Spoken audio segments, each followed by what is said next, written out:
हा येतो सावंतवाडी, बरोबर आहे.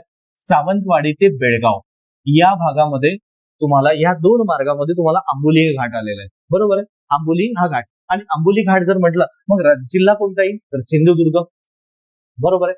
सिंधुदुर्ग हा जिल्हा तर येतोच. त्याच्यासोबत लक्षात घ्या की महाराष्ट्रातील सर्वाधिक पावसाचं ठिकाण जरी म्हटलं तरी हे आंबोली आलेलं आहे. सर्वाधिक पर्जन्य सुद्धा याच भागाला तुम्हाला आलेलं आहे, म्हणजे महाराष्ट्रातील सर्वाधिक पर्जन्याचं ठिकाण आलेलं आहे. त्याच्यानंतर लक्षात घ्यायचं फोंडा घाट, बरोबर.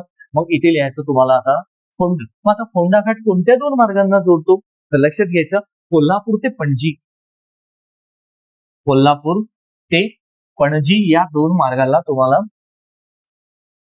फोंडा घाट जोडतो, बरोबर आहे. त्यानंतर लक्षात घ्यायचा कुंभारली घाट. कुंभारली घाट हा कोणत्या दोन मार्गांना जोडला गेलेला आहे तर कराड चिपळूण, कराड ते चिपळूण या दोन मार्गांना जोडतो. आणि त्यानंतर लक्षात घ्यायचा आंबा घाट आलेला आहे, बरोबर. आंबा घाट, मग लक्षात घ्यायचा आंबा घाट कुठे आलेला असेल तर तो भाग येतो तो कोल्हापूर ते रत्नागिरी, लक्षात कोल्हापूर ते रत्नागिरी.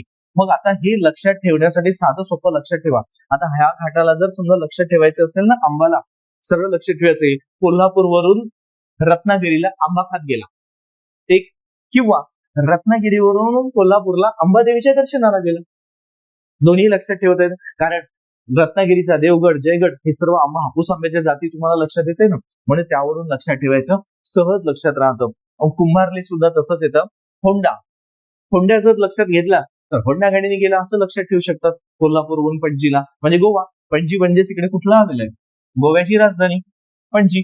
त्यानंतर येतो सावंतवाडी, आंबोली. सावंतवाडी तर हे ठिकाण जर म्हटलं तर इथे खेळणी, लाकडी खेळणी तुम्हाला मिळण्याचं ठिकाण म्हणजेच कुठलं असेल तर ते सावंतवाडी, बरोबर. आणि बेळगाव, बेळगाव जर म्हटलं तर आज महाराष्ट्र आणि कर्नाटकच्या सीमेवरती आलेले आहेत बेळगाव, हे सर्वात महत्वाचं आहे. इथे तुम्हाला मराठीचा वाद तो झालेला आहे. आणि जर इतिहासामध्ये जर जातो म्हटलं बेळगावच्या तर लक्षात ठेवा 1924 ला इथे काँग्रेसचं अधिवेशन झालेलं होतं, बरं, काँग्रेस अधिवेशन. आणि त्या अधिवेशनाचे अध्यक्ष होते महात्मा गांधी, बरं, महात्मा गांधी.